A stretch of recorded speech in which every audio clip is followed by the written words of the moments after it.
Hello everyone. Today I'll be installing my fog lights on my 2016 Mazda 3. I'm pretty sure it works for the 2014 up until the 2017 because I think the 2018 has a smaller housing for the fog lights. These ones I got off of eBay. I'll throw the link down in the description if you want to check them out. But I got these ones because uh, they're pretty inexpensive for what they come with. So it has the lighting fixture. You can see the lens right here. It's made out of glass, so it'll last longer than plastic, and it won't corrode as quickly as plastic. So that's the one reason why I got them. The other reason why I got them is because, as you can see, that green rectangle right there. That's the bulb it comes with. So it comes with a halogen bulb already. So that's two reasons why I got them. A third is because it comes with this extra wiring, just in case you don't have the separate light switch that you have to buy. And it comes with, of course, two lenses, one for the left, one for the right. And it comes with zip ties, just in case you need to zip tie anything down inside your engine bay, so heat doesn't get to it as easily. And then left and right housing. Oh, and by the way, this whole set here, the housing, the lens, the wiring, and the other lens, it costed me around $50, no shipping. So I'm pretty sure you won't be able to find something else that's not made out of glass. It'll only be plastic. You'll be paying probably $50 plus shipping. So I think this was a good deal. Another item you may need is the light switch, which I was talking about earlier. So I got this one off of Amazon.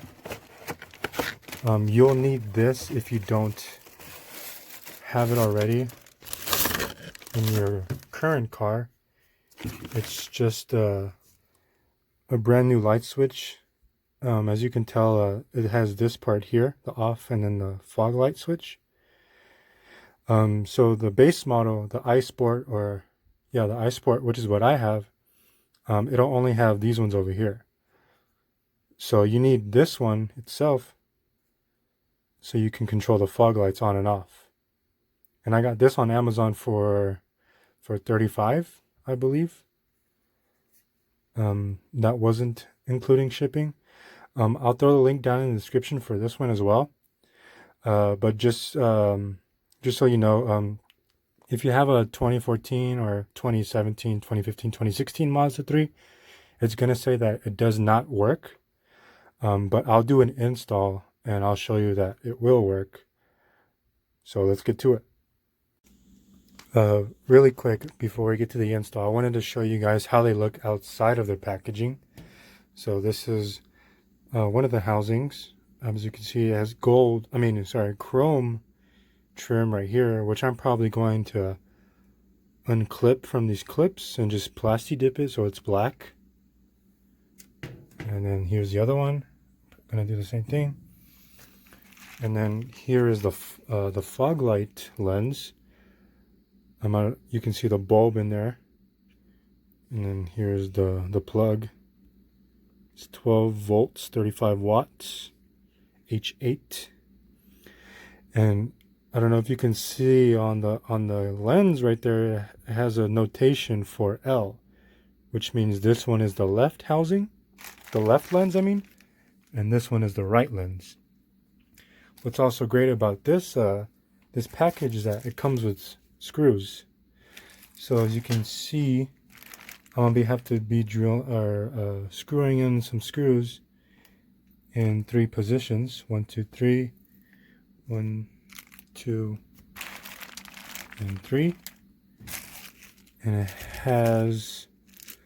it comes with 6 screws. So let's go to the install now. So what you want to do in order to put the new housing in is you want to locate the old housing right here. So I'm doing this on the driver's side. I won't show the passenger side because it's the exact same steps. So first you got to start off by taking this off. So what I'm using is kind of like a pry tool, but I put electrical tape at the end so I don't scratch the paint. So what I do is I start from the bottom because it doesn't have glass, and I just dig it in and lift up and out towards me like so.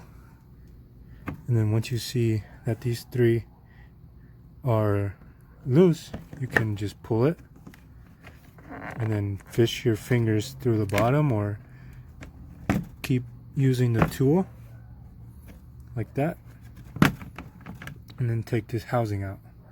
And as you can see, my car already comes with I guess a dummy adapter, just in case you want to install new fog lights.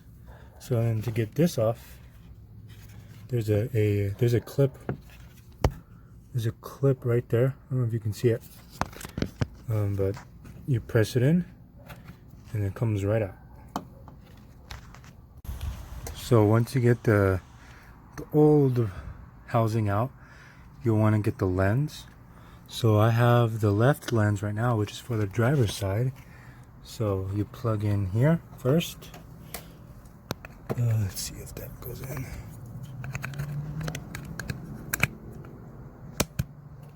Okay, it went in. You plug it in, and then you match the holes with the prongs that stick out of the housing before. So there you go, right there. So there's no pre-existing holes.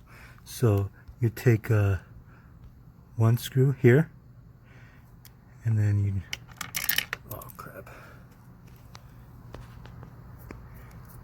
take one screw. Do that over again.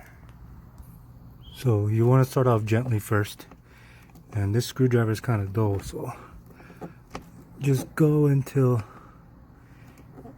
it's about not that tight, because like that.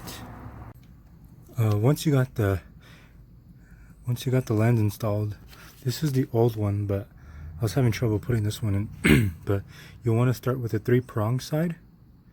You want to start here and then put it in here first, and then you'll want to work from here, this side, all the way to this side, applying pressure equally so it turns out like this. And then you repeat the same process on the passenger side.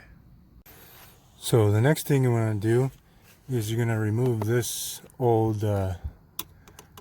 fog light switch, and you'll have to first remove one screw here and one screw right over here. And it's kind of be hard to do this with one hand, so I'll update you guys when the screws are out. Okay, so the screws are out now. Just a Phillips head, one right there, again one right there. And after that, you'll need to somehow pry this out from each other. So originally they're connected from these little tabs here, and it took me like 7 minutes just to pull this thing out because it's not used to being pulled. It wasn't used to being pulled out from the tabs, because I guess because it never just got pulled out. So it took me a couple minutes. I used my pry tool that I showed you, and I just stuck it between here, and that allowed me to get leverage back here so I could pull it apart like this. So once you got this to come apart, you'll want to turn the steering wheel so it's oriented like this. So the logo is faced sideways like this, so you can have more room to get this clip. Where'd it go? To get this clip right here. So what you'll want to do is push it in. You could probably use your finger for this, but I want more leverage. You push the tab in And then this part, it'll come out. If you wiggle it, I guess, make sure it's not stuck on anything. So there you go. Let me go get the new one really quick. Okay, so here's the new one. You can see the fog light switch right there. So let's see if this goes in. I'll show you if it goes in or not. Okay, I got it in the socket. Let's see. Okay, you heard that click. That means it's in. Now let's see if my brights work with this new one. And it seems to be working. So let me put this back together and the screws back in, and I'll go to the fog lights. So now with both fog lights installed, let's power the car onto accessory mode. Foot off the brake by pressing the power button twice. 1, 2. Your dash should light up as well as your screen here. Now let's test the new fog switch with the left turn signal, right turn signal, parking lights, headlights, and the fog lights. Now let's go take a look at what the fog lights look like. So this is the driver's side, this is the passenger side, and you can see that they're very bright. So definitely a good call for these fog lights. So there you go. Be sure after you install everything, you keep the old light switch and the old fog light housings, just in case the other ones, something happens to the other ones. And be sure to turn on post notifications and leave a comment if you guys are having trouble with yours. Maybe you can throw me a question and I'll answer it for you.